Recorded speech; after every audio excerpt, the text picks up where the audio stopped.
Saio hau Nafarroako gobernuak diruz lagundu du.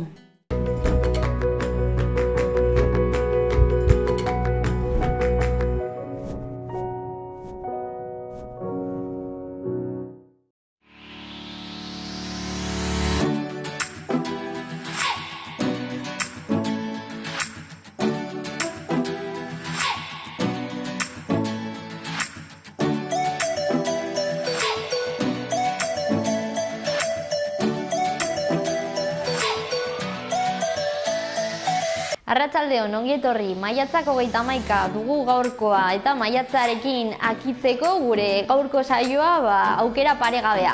Gaur elkarrizketa bat izango dugu. Ikerketa bat ezagutuko dugu, Natxo Irigoyen eta Julen Onieba Nupetik etorriko dira.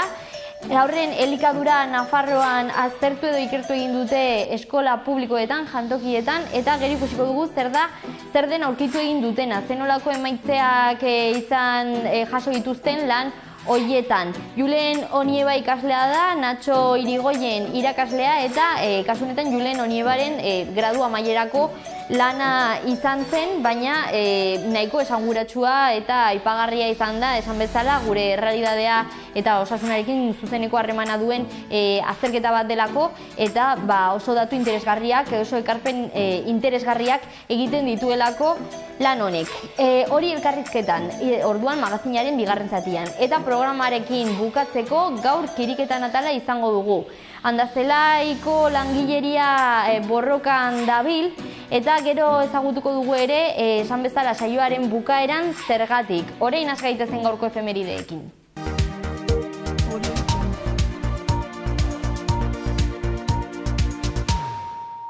Bazen gaurko efemerideak ezagutzera. Hasteko 1979 urtean Vietnamgo gerraren testuinguruan John Lennon eta Yoko Ono artistak 2 aste ohean egon ziren indarkeriarik gabeko protesta moduan, lehenengo Amsterdamen eta gero Montrealen. Give Peace a Chance abestia grabatu zuten bertan ohean. 2005 urtean bestalde Watergate eskandalua, kasu famatua argitara emandako Deep Throat, eztarri sakona euskeraz izango litzatekena, ez izena zeukan pertsonaren identitatea ezagutarazi egin zen. Mark Felt, Nixonen garaiko FBI-ko bigarren burua.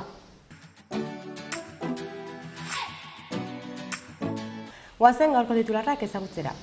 PSNL-ekin koalizio gobernua osatzeko prest agertu da geroa bai. Iruñeko udalak turismo materiala berritu du goi denboraldia iristarekin batera. Hiria erakargarria egiten duten gakoak nabarmenduz. Iruñeko udalak aintzataspen eman die Lexi programaren 3. edizioan lehen hezkuntzako haurrei. Irakurmena hobetzen lagundu dioten 51 voluntarioei. Azken 20 urte hauetan, RTL kopurua 12 puntu jaitsi dira Nafarroan. Tabakismoaren prebentzioak 25 urte bete ditu. Datozen ekainaren 6an eta 7an, Frantzian lan egiteko mugaz gaindiko 2 informazio jardunaldi eginen dira Hendaian.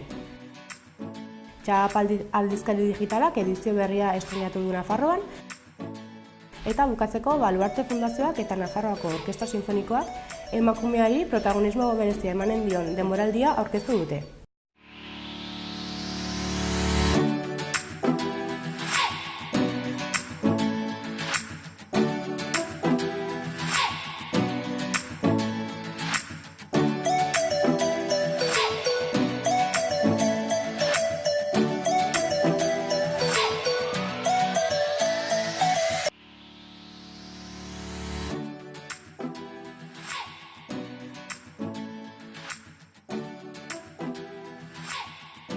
Gaur eguzkitsu egongo da, haizea aldakor ibiliko da arratsaldean iparraldetik joko du, tenperaturak nahiko igoko dira. Larunbatak goizean lanbroa nagusi. Ondoren eguzkitsu mantenduko da, arratsaldetik aurrera goi laino batzukin. Hego haizea ibiliko da egunaren amaieran tarteka ekialdetik joko du. Temperatura nahiko igoko dira. Igandean kostaletik gertu freskatza aldera egingo du, haizean mendebaldetik edo ipar mendebaldetik sartuko denez temperaturak behera egingo du, bereziki ipar partean. Barnealdean arratsaldera arte temperatura ez da jaitsiko eta bero kontuekin segituko dugu. Bero lainoak garatuko dira eguerditik aurrera, baina momentuz ekaitzak lehertzeko probabilitate txikia dago.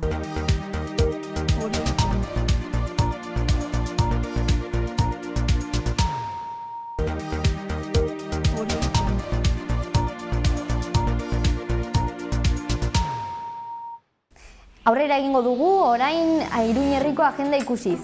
Gaur Burlatako kultur etxean eskolara bideak deritzon erakusketaz disfrutatu ahalko da. Sarrera libre. Gaur arratsaldeko 6etan Carlos Hirugarrena etorbidean, kontzertuak aktua festivalaren baitan. Gaur arratsaldeko 8:30 Berriozarko entzunaretoan Ametsen erreka obra edo antzeslana taularatuko da. Sarrera 2 eurokoa da. Bihar goizeko 11etan Azular Kultur Elkartean Burlatan Zikiroaren eguna ospatzeari ekingo diote Azular Elkarteko aste kulturalaren barne. Sarrera libre. Bihar arratsaldeko 6etan Iruñeko Planetarioan aurrendako proiekzioa El sueño de volar lanarekin. Sarrerak 7 euro balio du. Amaitzeko igandean goizeko 11:30 Iruñeko Zitadelako Arma Aretoan familiei bideratutako tailerra, arte eta abstrakzioa izenburua daramana. Sarrera libre.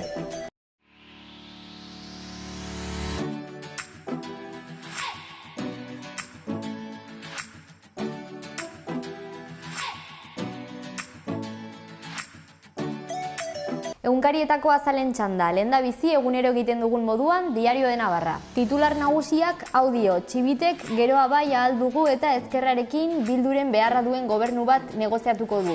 Azaleko argazkiak atzo esklerosian hitzaren nazioarteko egunean Gaztelu plazak hartutako kontzentrazioaren momentu bat erakusten du, esklerosian hitza duten kasuen kopurua igotzen ari da izenburupean. Diario de Notiziaseko lerroburu nagusian hau jarri dute. Txibitek hitzordua eman die geroa bai ahal dugu eta ezkerra alderdiei Nafarroako eta Madrileko eskuinak bultzatuta. Argazkiak erretzeari egiten dio erreferentzia. Izenburu hau irakurri daiteke. Erretzaile gutxi. Gara egunkariko titular nagusian, Txibitek hitzordua eman dio geroa bai ezkerra eta ahal dugu alderdiei, taldeei eta hautagaitzat jotzen du bere burua. Azaleko argazkian Idurre Bideguren ageri da. Titular honek laguntzen du irudia. Bideguren EH Bildukoa suspenseko senataria. Hedabide euskaldunetara pasako gara orain, eta hau da Berria egunkarian topatu daitekena. Titular nagusian joandako enpresei zigorrak estutzeko legearen beharrik ez du sumatu Eusko Legebiltzarrak. Ondoan azaleko argazkiak izenburu hau darama, erleak behar duen zientzia. Ezkerrean, eduki gehiago Euskal Herria atalean gobernurako negoziazioen gidaritza Txibiteri aitortu dio Barkosek. Ondoan Adrian atalean, hilketa politikoen mamua itzuli da izenburua daraman edukia. Horren azpian mundura pasatuz, mundua atalean Israelek bostetara joko du berriro ekainaren 7an eta Nillauk ez baitu gobernua osatu. Bekaldean bestalde Euskal Herrira bueltatuz, Joaquin Fernández Eraso Nafarroako elikagaien bankuko lehendakaria denaren hitzak aurkitu daitezke. Batzuek ez dute gurekin lan egin nahi arrazakeriagatik edo aporofobiagatik. Ondoan kulturari dagokionez, Joan Mari Irigoyen ageri da, zaletasun itxuen alde irrigarriena derbian izenburupean. Eta amaitzeko iskinean ezkerrean, kirola arloan, Karapazen entrenamendu Nafarra. Amaitzeko Euskal Herria Irratiko webgunea. Lehendabiziko albistean hau irakurri daiteke. Txap Nafarroa, Nafarroatik Nafarrentzat. Eta hor Oien Sanjurjo jokalariak agertzen da argazkian. Ondoan bi berri, batzarrean erabakiko dute Arantzabiren etorkizuna dio lehendabizikoak. Eta azpian bukatzeko, 78ko Sanferminetako kereilariak deklaratzera ditu Zerbini epaileak.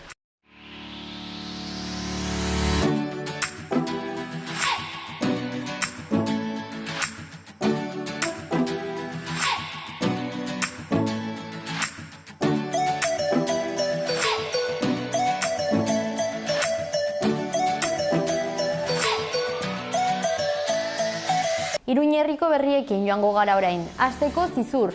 Maiatzaren 26ko tokiko hauteskundeek, maiatz bai, pasatako igandean izan genituen hoiek urrengo emaitzak utzi dituzte Zizur nagusian. Navarra Suma koalizioak irabazi ditu hauteskunde hauek 6 ordezkari lortuz edo eskuratuz. Aurreko hauteskundeetan baino bat gehiago lortuz. Ondoren geroa bai aurkitzen da 4 politikariekin, jarraian EH Bildu taldea 3rekin, PSOE honen azpian eta amaitzeko AS Zizur eta bi talde hauen kasuan aurreko bi hauek 2 eserlekurekin bakoitza. Berri gehiago zizurri dagokionez. Txakurrei amorruaren kontrako txertoak ipintzeko hitzordua dagoeneko zizurren. Ekainaren batean izango da bihar larunbatarekin. Alde batetik goizeko 9:00 eguerdiko 12:30 kulturetxearen atzekaldean, eta bestetik eguerdiko ordu batak 20 gutxitik ordu 2 eta 4 arte Alde Zaharrean. Eraman beharrekoa eta bestelako informazioa kontsultatu nahi izanez gero, udal web orrian zintzilikatu eginda guztia. Honetaz gain, festak iragartzeko kartela hautatzeko txapelketa deitu eginda zizurren. 18 urtetik gorako pertsonek hartu dezakete parte. Teknika librea da eta epea ekainaren 14an itxiko da. Informazio gehiagorako aurreko kasuan bezalaxe, udaletxearen webgunera jo daiteke. Bertan formatuaren gaineko xehetasunak, ipini beharreko testuari buruzko informazioa edota bestelako kontuak kontsultatu daitezke. Atarrabiarekin jarraituko dugu. EH Bildu izan da maiatzaren 26ko tokiko hauteskundeen garailea Atarrabian. 7 zinegotzi eskuratu ditu eta. Gero Navarra suma dago 4 ordezkariekin, ondoren Geroa baitaldea 3 aulki edo eserlekuekin konsistorioan, PSOE 4. postuan 2 zinegotziekin eta amaitzeko Atarrabiako ezkerra zinegotzi edo ordezkari batekin. Atarrabiarekin bukatzeko kontribuzioa eta zerga bateratua borondatez ordaintzeko epea ekainaren 20an akituko da. Xehetasun guztiak Atarrabiako udalaren web orrian topatu daitezke. Tibasen txanda. Tibasen AITCM alderdia gailendu da maiatzaren 26ko tokiko hauteskundeetan, 6 zinegotzi lortuz. Ondoren PSOE dago ordezkari batekin. Zabaltza komentatuko dugu orain. Zabaltzaren kasuan AIZ taldeak lortu du indar gehiena 5 zinegotziekin. Tokiko hauteskundei buruz ari gara. 2. postuan EH Bildu aurkitzen da 2 politikariekin. Amaitzeko jo dezagun Iruñera, Nafar hiriburura. Espainiako Estatistika Institutoaren arabera Iruñea, Barañain eta Eguesibar foru erkidegoan errenta per capita altuena duten udalerriak dira. Nafar hiriburuak Iruñeak 14.182 euroko errenta du. Eguesibarrek beste alde batetik 14.175 eta 3. postuan Barañainek 13.352. Iruñearekin amaitzeko Alzheimerrarekin gaixo eta desagertuta zegoen emakume baten bilaketaren berri eman genuen atzo Gumersinda Montalvo Roldan izenekoa, 74 urtekoa. Hilik aurkitu dute Iruñeko trenbide geltokiko bagoi batetik gertu. Berarekin bere txakurra bizirik zegoen. Astelehenetik zuden biak desagertutak.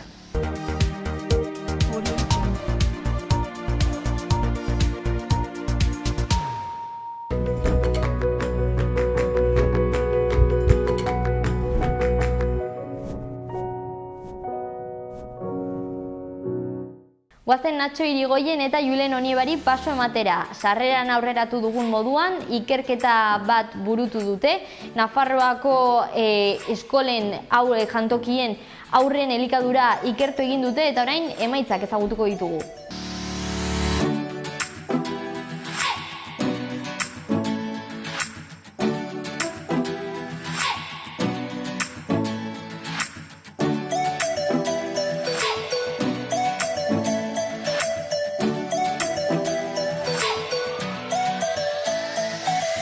Nafarroako nekazal ekologikoaren kontseiluak eta NUPek aurren elikadura aztertzen duen ikerketa prestatu dute. Hori izango da gure gaurko mintzagaia eta horretarako Natxo Irigoyen eta Julen Onieba ditugu gurekin agronomo eskolatik. Arratsaldeon eta ongi etorri. Kaixo, arratsaldeon. Arratsaldeon. Zer modu zaudete? Ongi, bai. Bikain eta gustora, aukera izateagatik hona etortzeko. Bai, eta lana bukatuta, ez? Bai. Deskantzatutak, agian. Bai, hori bai. Bai, konta iguzue, zure kasuan, zu ikaslea zara, zu irakaslea, izan da zure gradua amaitzeko lana, ez? Bai, hori, nekatzaritza ingenieritza gradua bukatzeko, hori lana faltatzen zitzaidan eta praktika baita ere. Eta unibertsitate publikotik esan zidaten edo aukera eman zidaten, eskaini zidaten eskola jantokei buruzko analisi bat egiteko. Eta gainera momentu hartan baita ere praktikak CEPAEN egin nituen, CEPAEN nekazal, Nafarroako nekazal Produkzio ekologikoaren kontseilua da, eta beraien laguntzarekin aurrera atera nuen lana. Hemen duzuna, ez? Bai, hori da, hau atera azkenean. Bai, eta ez da mehea, Ez, godia, denbora asko. Bai, izan ere ikasturte honetan noski burutu da ikerketa. Bai, hasi nintzen utxora era abuztuan horrela eta otsailak arte egon nintzen. Eta denbora askoko bai. Bai, eta hori, eskola publiko, nolakoa izan da prozesua, nork hartu du parte? Parte hartu dute erakunde ezberdinak, Nafarroako Eskola Kontseiluak, APIMA ezberdinak, Gerrikoa eta Sortzen, eta gero guraso elkarte ugari hartu dute parte, eta zenbait bilera izan genituen beraiekin, telefono deiak, eta e-mailez baita ere. Eta 34 ikastetxe publiko, ez? Bai, bidali zitzaien 119 eskolei, eskola publikoi, eta lortu genituen 34 erantzun. Eta zer da, hasteko, zeintzuk ziren lanaren helburuak? Lanaren helburuak ziren kezka bateri erantzuna ematea, ez? Geunden zenbait guraso, gure haurrak, gure seme-alabak eskoletara bidaltzen genituenak, eta gelditzen zirela bazkaltzea.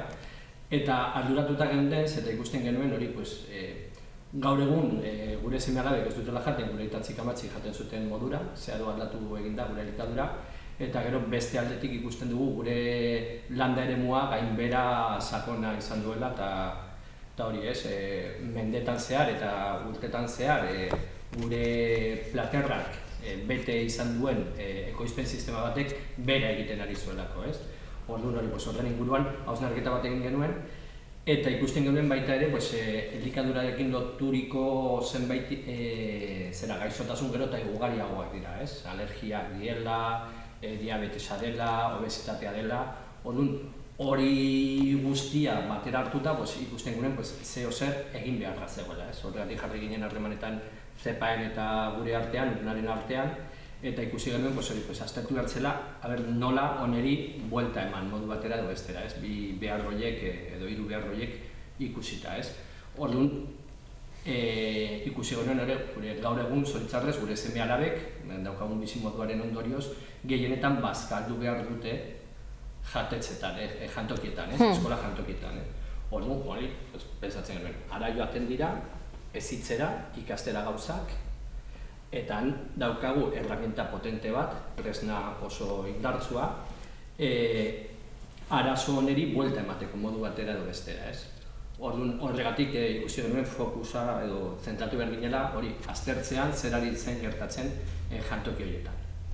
Bai, gainera, adibidez ikerketan aipatzen duzue, 10 urte igarotzen dute aurrek eskoletan, ez da gutxi. Hori da, azkenean da denbora pila bat, pasatzen dute 10 urte gutxi gora era eta 180 egun urtean. Orduan da aztertzeko aukera bat eta... Tarte horretan gainera, bada haien gorputza garatzen ari den unea, ez? Burmuina, eta ez bakarrik hori, fisikoki, baizik eta baita ere ohiturak, jateko ohiturak, ohitura osasungarria, hortza garbitzea, eskua garbitzea, onelako gauzak, jarrera janariarekiko, prozesu guztia garatzen dira justu adin horretan, ez? Orduan, adin horretan, eta gehienetan bazkaltzen dute etxetik kanpo. Orduan, ez dakigu askotan nola garatzen ari den hori, seguru kasu askotan oso ongi, baina beste batzutan igual ezain ongi, ez? Orduan, horrek arduratzen ginduen. Gainera, hori, pentsatu behar dugu, tarte horretan, eskolara bidaltzen dugun tarte horretan, normalki klaseetan daudenean, daude irakasle tituladunak, Nafar Gobernuak bidalitakoak, badago sistema oso bat bermatzen duela, dena ongi funtzionatuko duela, ez? Baina justu gelditzen da tarte bat, ordu bat eta hiruren artean gutxi gora bera, zeinetan normalki beste batzuen esku gelditzen hori da. batzutan hori guraso elkartearen esku, bere borondate honenarekin, baina igual ez bere jakintza guztiarekin, dauden bitartekoak ez dira munduko onenak, eta orduan hori ardura handiko tarte bada. Orduan horregatik aztertu nahi genuen sakonago. Eta zer da aurkitu duzuena? Hori inkesta bat egin genuen, 80 galderakoa, eta hor galdetzen zen ze elikagai motak jaten zituzten eta zenbat turno egiten zituzten egunean. Eta aurkitu duguna da, eskola gehienak oraindik produktu osasuntsuak oso gutxi jartzen dituztela, adibidez produktu ekologikoak, freskoak, bertakoak edo denboraldikoak. Baina badaudela zenbait eskola, bide horrela, pauso bat aurrera eman dutela eta hilabetean behin 18 produktu ekologiko sartzen dituztela menuetan, adibidez. Eta hori da egin behar dena, eta pauso garrantzitsu. Ni berak aipatu dena oso diferentzia handiak ikusi ditugu. Ez dagoela jantoki eredu bat, edo jantoki guztiak ez direla modu batekoa, baizik eta bakoitzak montatu duela ahal izan duen bezala, edo nahi izan duen bezala. Orduan hori aurkitzen ditugu berak izan duen bezala, zenbait jantokik zeinetan fokua igual zentratu dute zer jaten duten aurrek, beste batzuetan zentratu dira ze baldintzatan zaintzen ari diren aurroiek, beste batzuetan igual hezkuntza programaren bat baldin badagoen horren inguruan edo ez, eta beste batzuetan zentratu dira ahalik eta gutxien ordaindu. Orduan denetarik aurkitu dugu. Eta bereizi daiteke sukaldea propioa duten zentroak eta ez dutenen arteko bereizketa bat egin daiteke, ez? Bai. Inkestan, 34 eskoletatik 10 sukalde propioa dute. Orduan, sukalde propioa dute, erraztasun handiagoak dituzte produktu ekologikoa edo bertakoak sartzeko. Ez da berdina sukalde propioa izatea edo beste enpresa batetik elikagaia garraiatzea, kilometroak egitea, kontaminatzea. Eta orduan hori da ezberdinen garrantzitsu bat. Honek badu eragina prezioan? Ikusi dugu azkenean, daudela hori esan dudanez lehen, zenbait eskolek produktu ekologikoa sartzen dituztela, baina prezio berdina dituzte sartzen dituztela adibidez hilabetean behin produktu ekologiko bat. Orduan ikusten dugu zerbitzu honetan ez dagoela diferentzia handirik. Prezioan eta ekologikoa. Gurasoek ordaintzen dutenean zerbitzuarengatik, ordaintzen duten sari horretan, ordaintzen dira gauza asko. Bada elikagaiak, beste bada sukaldatzea elikagai horiek, beste gauza bada zaintzak, beste gauza bada ardura administratiboa, beste gauza bada igual jarduerak bazkal ordua baino leheno eta bazkal ondoren. Orduan badira kontzeptu asko, horren barruan sartzen direnak, eta baita ere bitartekarien profitak, tekinak. Orduan, segun eta nola banatuta dauden horiek guztiak, prezioak oso bestelakoak izan daitezke. Orduan, produktuak freskoak izatea, edo ekologikoak izatea, edo bertakoak izatea, ez da aldagai nagusia, prezioa finkatzeko orduan. Baizik eta badela beste bat eta ez da nagusienetako bat. Orduan hori gustatuko litzaiguke nabarmentzea. Gero gauza bat aipatu nahi genuke, lehen aurkitu garen beste gauza batekin bada ez jakintasuna handia dagoela. Zer gertatzen ari den ikastetxeen barruan. Zeren eta inkesta bidaltzen genienean, bazen oso inkesta luzea, zen bat galderaz? 80 galdera, oso anitzak. Eta batzuten zer ikusi menuarekin. Baina menu horren inguruan galdetzen da, edo guraso dakiguna da zer janduten. Baina ez dakigu janduten hori, janduten borraia hori, edo kardo hori, edo azelga horiek, edo hamburguesa horiek. Ez dakigu egunean bertan eginak diren, edo aurre sukaldatuta dauden duela ez dakizen bat hilabete, edo aste, edo. Orduan ez jakintasun handia dago horren inguruan. Eta hori da gehien horrek kezkatzen gaitu gehien, ez jakintasuna. Ez jakintasuna eta ez dela erraza jakitea.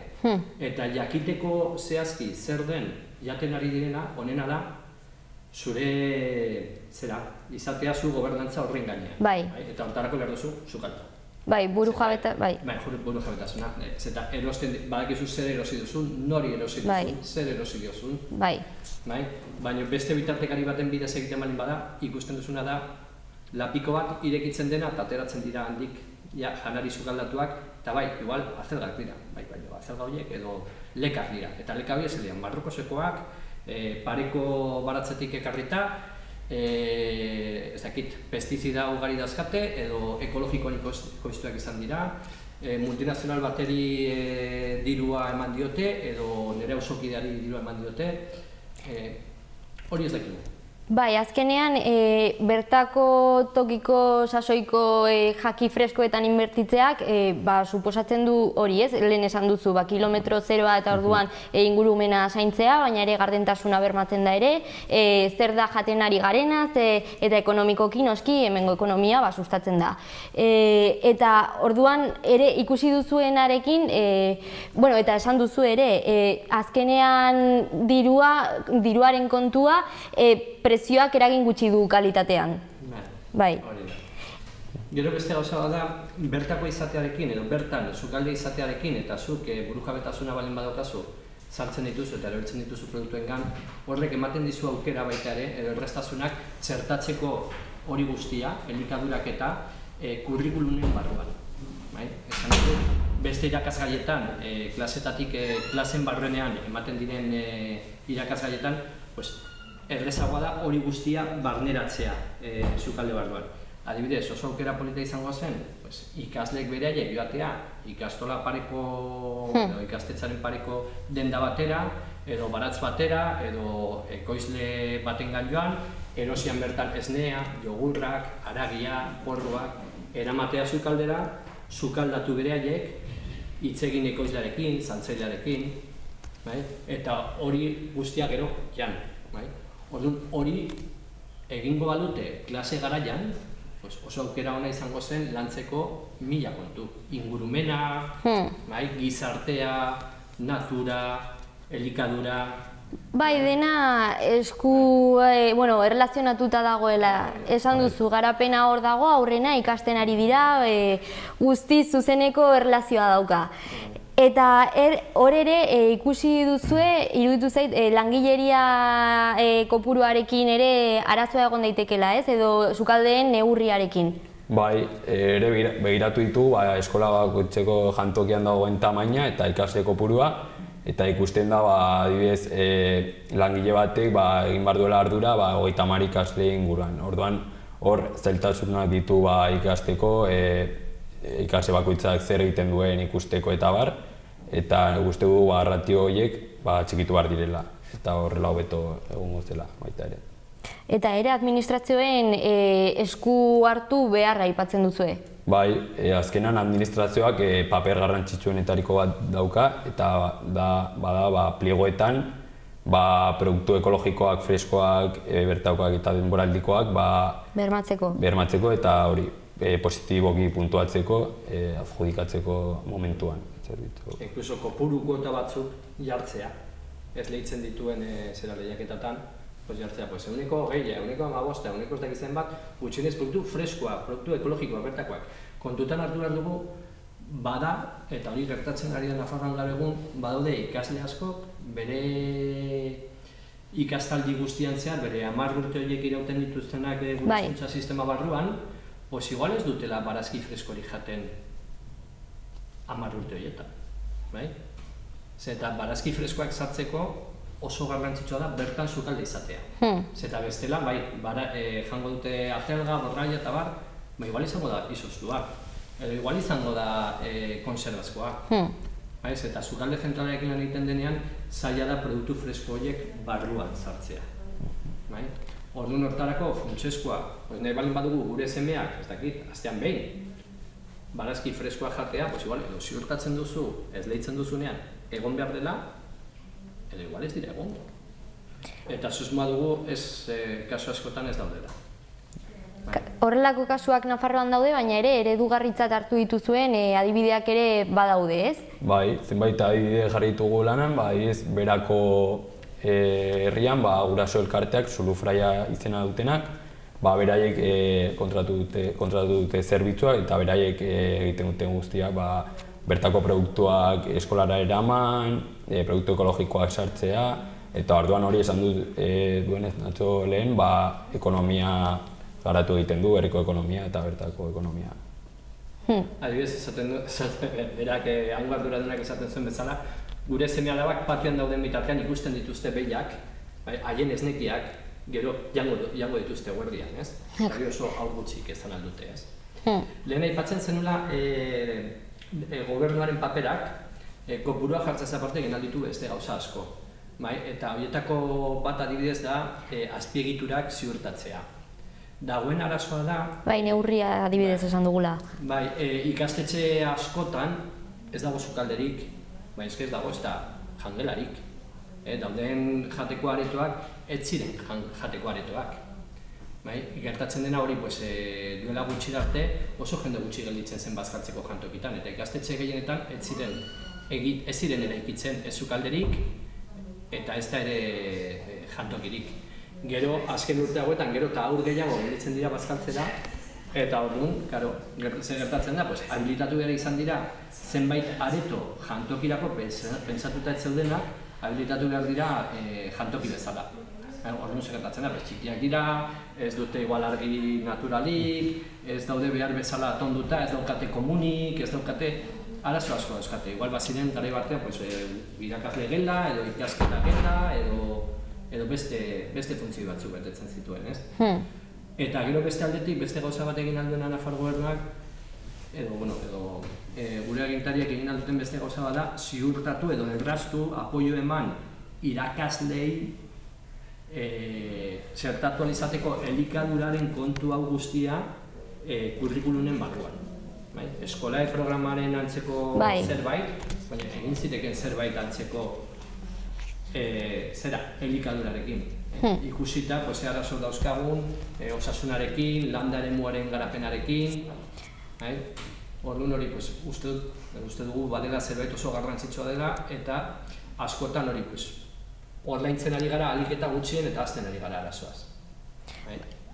Aurten 2019an urtarrilean foru dekretu bat ere aipatzen duzue. Bai, hori Nafarroako gobernuak pauso aurrera bat eman zuen baita ere, eta ezarri zuen dekretu bat kaloriak murrizteko kontuan edo koipeak baita ere, eta gutxitzeko elikagai horiek eskolan baita ere. Eta hori da egin behar dena pauso bat. Baina horren garapenean igual kontutan hartu beharko ziren beste irizpide batzuk, adibidez freskotasuna, ez dutela kontutan hartzen, bertakotasuna ez dutela kontutan hartzen, heziketa programak horren inguruan ez direla kontutan hartzen. Bada aurrera pauso bat, baina bada aurrera pauso ikuspuntu nutrizionista aseptiko batetik. Hori oso garrantzitsua da, baina ez nahikorik. Uste dugu zerbait oso poliedrikoa dela eta ikuspuntu askotatik begiratu hartzaiola. Zerbait oso transbertsala delako. Eta ez da bakarrik zenbat kaloria eta egito baizik eta kaloriak nondi datozen, zer eragina daukaten, ze hezkuntzarena planteatu duguna. Errealitatea aztertu duzue eta hor ekarpenak egin dituzue orain komentatzen ari zareten moduan proposamenak daude zuen aldetik. Zen nolako sentsazioarekin bukatu duzue lana amaitzerakoan? Oraindik lan asko dagoela, hobetzeko pila bat dagoela, baina gutxi goraera pixkanaka badaudela elkarte ezberdinak, apimak elkarteak, eta hobetzeko nahia dutela eta bere helburua, bere aurrek elikagai osasuntsuak jatea izaten dela, eta hori pixkanaka dagoela joaten, baina oraindik. Hala aipatzekoa dago, adibidez, sortu da hori, Jangela izeneko erakunde bat, batzen dituena, kezka honekin bat egiten duten zenbait guraso elkarte, eta gero eta gehiago daude. Eta ni zaborea geratu naizena, esaten zen dela, ikusten duela hau garrantzi handiko kontua dela, nahiko baztertua dugula, orokorrean, baina argia edo hurbiltzen garen heinean, ohartzen zara zer garrantzia duen eta zer dagoen horren atzean, eta jende gehienari interesa pizten dio. Baina jende gehienari. Adibidez, honen antzeko beste lan asko egiten ditugu unibertsitatean, ez jantokien inguruan, baina eta beste gauzetan. Eta oso interesgarriak, horietako batzuk. Igual baten bat izan du oihartzuna komunikabideetan. Baina, hau bezain beste, inoiz ez. Komunikabide askoetatik deitzen ari da, interesa erakusten ari da honengatik. Eta beste batzuengatik igual deitzen dute irrati batetik, igual ohartxo txiki bat ateatzen dute komunikabideetan, baina honetan eski izan da eskaera uholdea. Bai, azkenean, osasuna da oinarrizkoena, ez? Eta gainera bai, hezkuntza ere txikitatik, hezkuntza inoiz ez dugu bukatzen ikasteaz, ez? Baina justo hortik hasi behar da, ez? Haurtzaroan, eta bai, kriston garrantzia du gaia eta lana, noski. Bai. Ez dakit, aipatu ez den zerbait nabarmendu nahi duzuena edo azpimarratu zerbait? Nik uste dut gutxo gora era, ez? Eskerrak eman parte hartu duten guztiei. Inkesta betetzeak neketsua zen, oso nekagarria zen. Bai, oso luzea zen eta azkenean hori denbora pilo bat zeraman eta eskerrak ematea bai. Bai, behar ziren orduak betetzeko, inkesta bakoitzak. Orduan egon dira guraso elkartek, zuzendari, jantoki arduradun erantzun dutena eta hartu dutela lan handia inkestatza handi horreri erantzun emateko, ez? Orduan hori, eskertzea haiei, dudarik ez. Eta gero hezkuntza departamentuak baita ere arrera egin zigun eta lagundu egin zigun alzuen neurrian. Bai, eta gero zuen lana, gero inkesta hartu ondoren, gero datu guzti horiek ere horien irakurketa egin behar delako, eta bai, lan mordoa. Eskerrik asko zuei ere egindako lanagatik eta gurekin egon izanagatik. Mi esker zuei baita ere. Mi esker. Hurrengora arte. Bale, agur.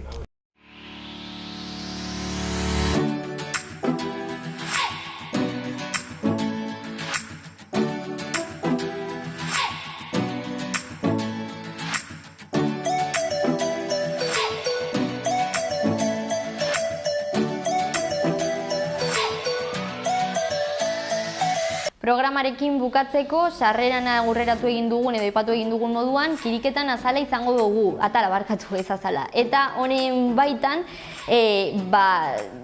langileria kontuak. Handazelaiko langileria borrokan dabil lehian baldintzak hobetzeko. Zergatik ez galdu, oraingo kiriketan atala, eta honekin asteburu hona izan, eskerrik asko Salva Telebista aukeratu izanagatik, eta hurrengora arte.